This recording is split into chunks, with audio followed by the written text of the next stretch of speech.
எல்லாருக்கும் வணக்கம். நான் 3 புக்கு எழுதியிருக்கேன். நீங்கள்லாம் ரொம்ப நாள் கேட்ட மாதிரி ஃப்ரீ மணி புஸ்தகத்தோட டைட்டில். இது வரைக்கும் நான் எழுதினே தான் இருக்கிறதே biggest book.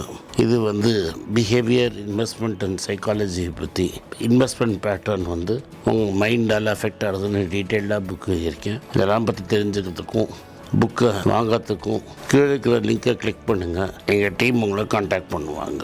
July 26 music academy உங்களை அங்கே சந்திக்கிறேன். நன்றி, வணக்கம்.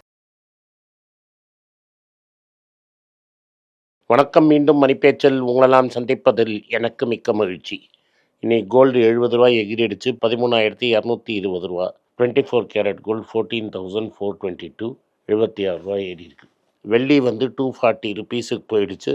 2,20,000 ரூபா தான் ஃபியூச்சர்ஸ் மார்க்கெட்டில். வெள்ளிக்கிட்ட போனீங்கன்னா மாட்டிப்பீங்க. கோல்டு 4,046 ரூபாவுக்கும் டாலருக்கும் பார்க்கணும். ரூபா இறங்கிட்டே இருக்குது. 96.35, 96.40 இருக்குது.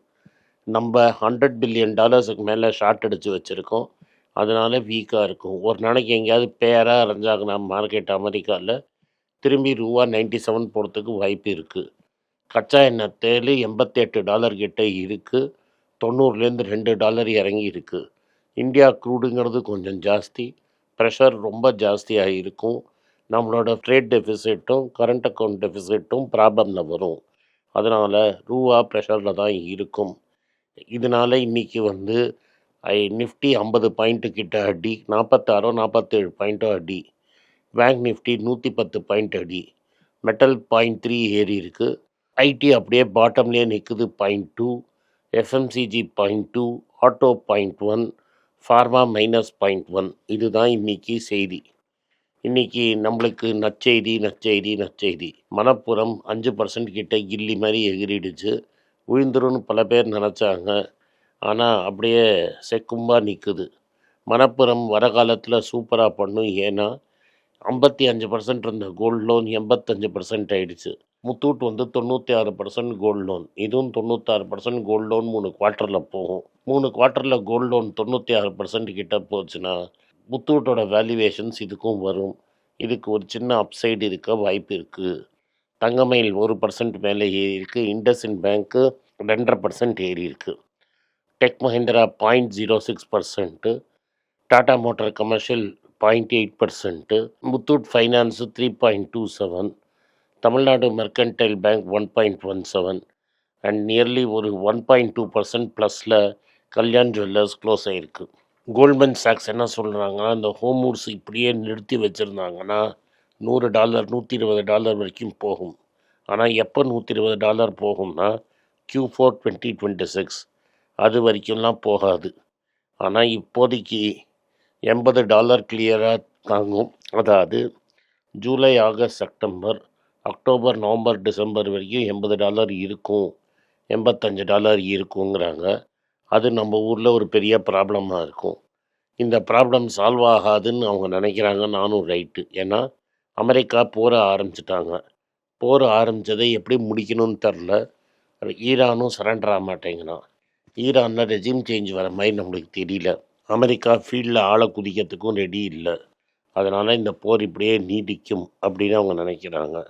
ஏஎம்டியோட ஷேர்ஸ் 5% எகிரி இருக்குது. ஏன்னா மைக்ரோசாஃப்டோட ஒரு ஏஐ பார்ட்னர்ஷிப்பை அவங்க சைன் பண்ணியிருக்காங்க. இதெல்லாம் ஹவாபாசி. ஏன்னா ஏஐக்கு எப்படிலாம் இன்ஃப்ராஸ்ட்ரக்சர் வேணுங்கிறது நம்மளுக்கு தெரியாது.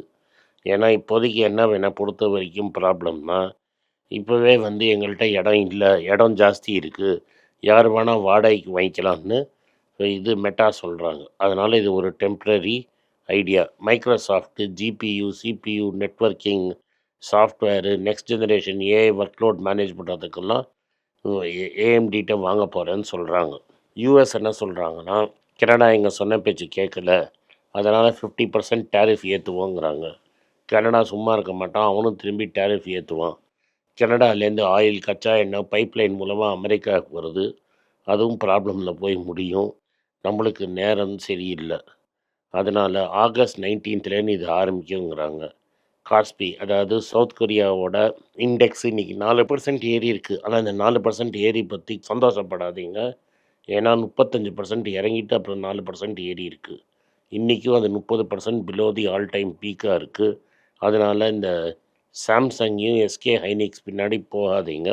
அது இப்போதைக்கு சூதாட்டம் ஆடுற மாதிரி. 1.5 வருஷத்துக்கு முன்னாடி வாங்கியிருந்தீங்கன்னா அது நல்ல விஷயம். இப்போ வந்து டிமாண்டு பயங்கரமாக ஏறுது இந்தியாவில். மக்கள்கிட்ட காசு இல்லை. 20 லட்சம் கோடி டிரான்ஸ் யூனியனும் சிபிலும் சொல்கிறாங்க கோல்டு லோனில் மக்கள் 20 லட்சம் கோடி வாங்கியிருக்கிறாங்கன்னு. இந்த 20 லட்சம் கோடியில் மக்களால் கட்ட முடியலன்னா அதை அப்படியே டவாலில் விற்றுருவாங்க. அப்புறம் ஒருத்தர் 8 மணிக்கு வந்து கோல்டு மக்களாக விற்கிறாங்கன்னு சொல்லுவாருங்க. பட் இது வரைக்கும் டிஃபால்ட் ரேட்டு ரொம்ப லோவாக இருக்குது. அது நம்மளுக்கு ஒரு ரிலீஃபு. டாடா கன்சல்டிங் சர்வீசஸ் வந்து லேண்ட் வைசாக்லேயும் பூனாலையும் அக்வயர் பண்ணியிருக்காங்க. ஓப்பன் ஏஐக்கு டேட்டா ஃபெசிலிட்டிக்கு டிசிஎஸ் வந்து 1 to 2 லெட்டர்ஸ் ஆஃப் இன்டென்ட் கையெழுத்து போடுறதா இருக்காங்க. அந்த கொலாபரேஷன் வித் ஓப்பன் ஏஐ வந்து யாரெல்லாம் பண்ணுவாங்கன்னா, இது வந்து கூகுள், அதானி, ரிலையன்ஸ், மெட்டா இது மாதிரி ஒரு டைப் ஆஃப் அக்ரிமெண்ட்டாக இருக்கும். ஹைப்பர் வால்ட்டுங்கிற டெக்னாலஜியை யூஸ் பண்ணுவாங்க. சாவரின் ஏஐ இன்ஃப்ராஸ்ட்ரக்சரும் யூஸ் பண்ணி BFSI, health care, telecom, public sector இது மாதிரி இடத்துலலாம் இவங்க பண்ணுவாங்க. ஸோ மற்றவங்களுக்கெல்லாம் இதில் எக்ஸ்பர்டீஸ் கிடையாது. டிசிஎஸ்க்கு இதில் நல்ல எக்ஸ்பர்டீஸ் இருக்குது. உங்களுக்கு தெரியும், யூபிஐ டைமில் 4 பவர் பிளான்ட்டுக்கு லைசன்ஸ் கொடுத்தம்போது ஒரு பவர் பிளான்ட் லைசன்ஸ் டாட்டாக்கு வந்தது. முந்திராவில் அவங்க பண்ணிட்டாங்க. ஆனால் அது லாஸில் ஓடிட்டுருக்கு. மீதி 3 ரிலையன்ஸுக்கு போச்சு. ரிலையன்ஸால் கட்டி கூட முடிக்க முடியல. அதனால இது கட்டி முடித்து யாரால் பண்ண முடியணும்னு பார்க்குற வரைக்கும் பொறுமையாக இருக்கணும். டாடா ஸ்டீல் வந்து ஜார்க்கண்டில் 10,000 கோடி இன்வெஸ்ட் பண்ணி க்ரீன் ஸ்டீல் கெப்பாசிட்டி. உடனே நீங்கள் வந்து ஜார்க்கண்டுன்னு நினச்சா ஏமாந்துடாதீங்க. ஜார்க்கண்ட்னா அவங்களோட ஓல்டஸ்ட் பிளான்ட்டு ஜம்ஷெட்பூர் ஜார்க்கண்டில் தான் இருக்குது.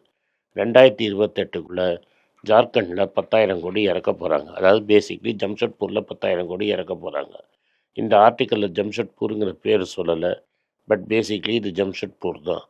டாடா ஸ்டீல் வந்து ஸ்டீல் மேக்கிங் கெப்பாசிட்டியை இந்தியாவில் 27 மில்லியன்லேருந்து 40 மில்லியன் டன்னுக்காக எடுத்துகிட்டு போக போகிறாங்க அப்படிங்கிறத தெளிவாக இருக்காங்க. டாடா மோட்டார்ஸ் என்ன பண்ணுறாங்க, நெக்ஸானோட வண்டியை Q3 of 2026 இந்த வருஷத்தோட 3வது குவார்ட்டர், அதாவது அடுத்த குவார்ட்டரில் இது ஆஸ்ப்ரேங்கிற பேரில் ஆஃப்ரிக்காவில் லான்ச் பண்ண போகிறாங்க. ஆஃப்ரிக்காவில் இது மூலமாக மற்ற கண்ட்ரிக்கெல்லாம் எக்ஸ்பேண்ட் பண்ண போகிறாங்க. இது 5வது வண்டி டாட்டா அங்கே இறக்கியிருக்காங்க. இந்தியன் ஹோட்டல்ஸ், அதாவது தாஜோட குரூப்பு வந்து ஆம்பா ஸ்கை வாக்குன்னு நம்ம மெட்ராஸில் நுங்கம்பாக்கம் பக்கத்தில் இருக்கிற இடத்துல அவங்களுக்கு ஓல்டு பார்ட்னர்ஷிப் இருக்குது. அங்கே ஒரு ஹோட்டல் கூட கட்டியிருக்காங்க. இவங்களோட சேர்ந்து tree of life boutique hotel செட்டிநாட்டில் திறந்துருக்காங்க. இதோட தமிழ்நாட்டில் அவங்கள்ட்ட 33 ஹோட்டல் இருக்குது. முக்காசி ஹோட்டல் சென்னையும் சென்னை சுற்றியும் தான் இருக்குது. விஜய் சிங்னு ஒருத்தர் ஃப்யூச்சர் ரத்தன் டாட்டா ட்ரஸ்ட்டில் இருந்தவருக்கு கவர்னன்ஸ் டிஸ்பியூட்டில் அந்த இடத்த அவர் காலி பண்ணிடுவாங்கன்னு நினைக்கிறாங்க. ஸோ இது வந்து ஆகஸ்ட் 14 அன்றைக்கி அவர் டேர்ம் முடியறது. இதனால் பெரிய இம்பேக்ட் இருக்குன்னு பேர் சொல்கிறாங்க. நான் சொல்கிற வரைக்கும் இம்பேக்ட் இருக்காது. இப்போ கடைசியில் நம்ம என்ன ஒத்துக்கணும்னா, ரத்தன் டாட்டா நம்மளுக்கு ரொம்ப பிடிச்சிருக்கலாம். ஆனால் ரத்தன் டாட்டா போயிட்டார், தம்பி வந்துட்டார். தம்பி வந்தால் ஹெயில் த நியூ எம்பரர்னு சொல்லி தான் ஆனமே தவிர, பழைய எம்பரர் நினச்சி நம்ம கொடி பிடிச்சோன்னா அனுப்பிச்சிடுவாங்க வீட்டுக்கு. அடுத்தது சப்போஞ்சி பலஞ்சி மிஸ்திரி வந்து டாட்டாவோட ஷேரை வச்சு 15,100 crores வாங்கியிருக்காரு. ஹெவி லோனில் போட்டு வாங்கியிருக்கிறாரு. கம்பெனி இந்த லோனை கட்டுமான்னு எனக்கு ரொம்ப சந்தேகம். ஐடிசி எஃப்எம்சிஜி வந்து டோட்டல் பிஸ்னஸ் 24,210 கோடி இருக்குது. அதில் வெறும் ஃபுட் பிஸ்னஸ் மட்டும் 20,000 கோடி. இவங்க வந்து இப்போ இந்த ஃபுட் பிஸ்னஸில் premium chocolate, premiumisation, acquisition and digital expansion மூலமாக பண்ணியிருக்காங்க. பிரிட்டானியா வந்து லோக்கல் ரீஜனல் ஸ்ட்ராட்டஜியை ஸ்ட்ரென்தன் பண்ணி லோக்கல் ஃபுட் பிராண்ட்ஸை கவுண்டர் பண்ணுறதுக்கு பல ஸ்ட்ராட்டஜி பண்ணுறதா பிரிட்டானியா சொல்கிறாங்க. பிரிட்டானியா ரொம்ப காஸ்ட்லி. இந்தியன் மியூச்சுவல் ஃபண்ட்ஸு ரொம்ப ஹை வேல்யூவேஷன் கொடுக்கறதுனால வேர்ல்பூல், எல்ஜி, ஹூண்டாய் இதெல்லாம் ஷேர்ஸை நம்ம தலையை கட்டிட்டு போட்ட காசை எடுத்துக்கிட்டு ஃபேக்ட்ரியில் 75% வச்சுக்கிட்டு ஜாலியாக இருக்கிறான். இதை பார்க்குறச்ச கோகோ கோலாக்கும் ரொம்ப வருத்தமாக இருக்குது. இவன் தான் காசு அள்ளிட்டு போகிறானேடா, நம்ம எப்படா காசு அள்ள போகிறோம்னு சொல்லி கோகோ கோலாவும் ஒரு பேங்கர் ரெடி பண்ணிட்டான். இந்தியன் பாட்லிங் கம்பெனிக்கு ஒரு ஐபிஓ போட்டு காசு அள்ளறதுக்கு ரெடி ஆகிட்டான். 2027 ஐபிஓ வரும் அப்படின்னு எதிர்பார்க்கலாம். அடுத்தது சவுத் இந்தியன் பேங்க் வந்து ஃபாஸ்டர் க்ரோ ஆகும்னு பிஆர் சேஷாத்ரி சொல்கிறாரு. வந்தவர் நல்லவர், வல்லவர், சூப்பராக பண்ணுவார், நான் பேங்க்கை நடத்தினதோட பெட்டராக அவர் நடத்துவார் அப்படின்னு புகழாரம் சூட்டி, நாங்கள் வெறும் 50 மில்லியன் எஃப்சிஎன்ஆர்பி ஸ்கீமில் பண்ணுவோம், நாங்கள் ஆனால் 2 to 3% then other industry grow ஆகும், நாங்கள் பெருசாக லோனெல்லாம் லிவரேஜ் பண்ணாமல் எடுத்திருக்கோம், எங்களுக்கு ப்ராப்ளம் இல்லை அப்படின்னு பிஆர் சேஷாத்ரி சொல்கிறாரு. செப்டம்பர் 30 டாட்டா காமிச்சிட்டு போயிடுவார். அடுத்தது, இந்தியாவோட டாப் ப்ரைவேட் செக்டர் பேங்க்ஸ்லாம் ஆட்கள் ரொம்ப நிறைய பேர் இருக்கிறாங்க, கத்திரி எடு, சதக் சதக் சதக் சதக் பண்ணு அப்படின்னு சொல்லி ஆட்டோமேஷன் அண்ட் ஏஐ மூலமாக தூக்கியிருக்காங்க. யாரெல்லாம் தூக்கியிருக்காங்க? ICICI bank, HDFC bank, Axis bank employee ஹெட்கவுண்ட்டை காலி பண்ணிட்டாங்க. ஆட்டோமேஷன் வேலையை விட்டவனா போனால் அவனுக்கு பதிலாக ஆள் எடுக்காமல் அப்படியே விட்டுட்டாங்க. அப்படியே மெதுவாக எய்தர் ஒரு ஆள் ரிட்டையர் ஆகிடுவான், எவனா ஒருத்தன் வேலையை விட்டு போடுவான், அப்படியே இருக்கிறவன் மேலேயே சுமையை ஏற்றிட்டு புதுசாக ஆள் எடுக்காமல் இருக்காங்க. லே ஆஃப்னு தனியாக பண்ண மாதிரி நம்மளுக்கு தெரியல. இந்த தொப்பையை குறைக்க GLP-1 மருந்து ஆப்பர்ச்சுனிட்டி இந்தியாவில் க்ரோத்தை ட்ரைவ் ஆகும். இந்தியன் ஃபார்மாருக்கு யூஎஸில் நிறைய ப்ரெஷர் இருக்குது ப்ரைஸை குறைங்கன்னு. இது சிப்லா, டாக்டர் ரெட்டி இவங்களுக்கு 2 பேருக்கும் சூப்பராக இருக்கும். அண்ட் நாட்கோக்கும் நல்லா இருக்கும். ரெபில்மிண்டோட லாஸை இவங்க மேக்கப் பண்ணிடுவாங்க அப்படின்னு இந்த ரிப்போர்ட் சொல்லுது. அல்ட்ராடெக் சிமெண்ட்டு 17% ப்ராஃபிட் ஏறி இருக்குது. நம்ம பல ஜித்த வேலை பண்ணி இந்த கேசவராமில் ஸ்ப்ளிட் பண்ண வச்சா நம்மளுக்கு கொஞ்சம் கிடச்சிது. இந்த UltraTech cement wire and cable entry வேற போட போகிறாங்க. காசு நிறைய இருக்குது, என்ன பண்ணுறதுன்னு தெரியல. 2599 crores ப்ராஃபிட் பண்ணியிருக்காங்க.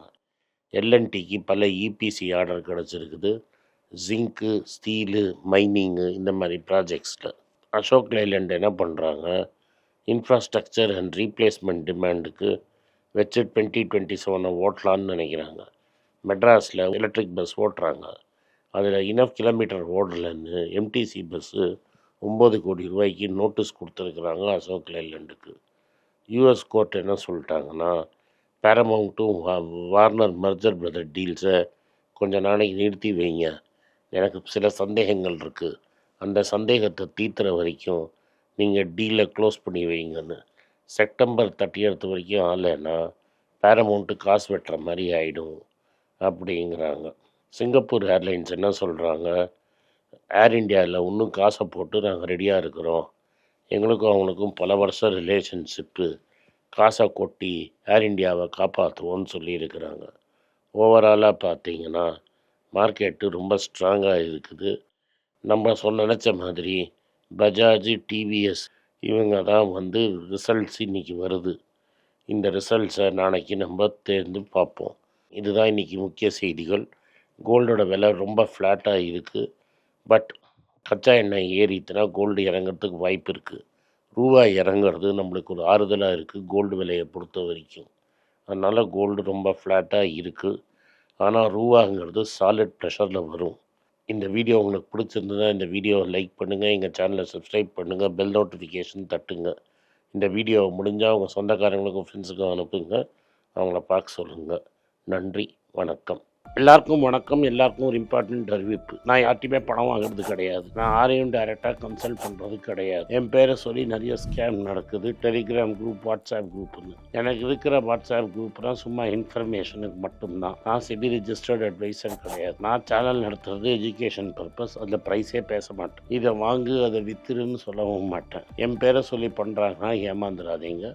நன்றி, வணக்கம். எல்லாருக்கும் வணக்கம். குழந்தைங்களுக்காக ஃபைனான்ஷியல் லிட்ரஸி, மணி ஃபார் நத்திங்னு 2வது பார்ட்டு. அண்ட் இதில் செக் எழுதுறது எப்படி, டெபாசிட் எழுதுறது எப்படி, பணம் எப்படி வந்தது, பார்ட்டர்லேருந்து டிமானிட்டைசேஷன் வரைக்கும் எல்லாத்தையும் கவர் பண்ணியிருக்கோம். உங்கள் குழந்தைங்க அப் டு ஏஜ் 10, 12க்கு ரொம்ப யூஸ்ஃபுல்லாக இருக்கும். இந்த புக் இப்போதைக்கு ஒரு ஸ்பெஷல் ப்ரைஸில் 450 ரூபாய்க்கு கொடுக்குறோம். இதை யூஸ் பண்ணிக்கோங்க. நன்றி, வணக்கம். moneypage.com வெப்சைட்டை சப்ஸ்கிரைப் பண்ணுங்கள். ஒரு வாரத்துக்கு 4 ப்ரீமியம் ஆர்டிக்கலும் ஃப்ரீ ஆர்டிகல்ஸ் ஒரு 10லேருந்து 15 நாங்கள் போடுறோம். இது சப்ஸ்கிரிப்ஷன் ஒரு மாதத்துக்கு 99 ரூபா தான். நீங்கள் சொல்கிற கான்செப்ட்ஸை கிரேட்டாக எக்ஸ்பேண்ட் பண்ணி போடுறோம். நீங்கள் படித்தீங்கன்னா உங்களுக்கு யூஸ்ஃபுல்லாக இருக்கும். நன்றி, வணக்கம். வணக்கம். குழந்தைங்களுக்காக ஒரு புஸ்தகம் லான்ச் பண்ணோம். அது ரொம்ப சக்ஸஸ்ஃபுல்லாக இருக்குது. யாருக்கெல்லாம் அந்த புஸ்தகம் போகணுமோ எங்கள் டீமுக்கு கான்டாக்ட் பண்ணுங்கள். கீழே இருக்கிற நம்பர்லேயும் வெப்சைட்லேயும் கான்டாக்ட் பண்ணிங்கன்னா உங்களுக்கு அந்த புஸ்தகத்தை நீங்கள் வாங்கிக்கலாம். மற்ற எங்கள் புஸ்தகமும் அவைலபிள். எங்கள் வெப்சைட் மூலமாகவும் வாங்கலாம். கீழே இருக்கிற வாட்ஸ்அப் நம்பர்லேயும் மெசேஜ் அனுப்பலாம். நன்றி, வணக்கம்.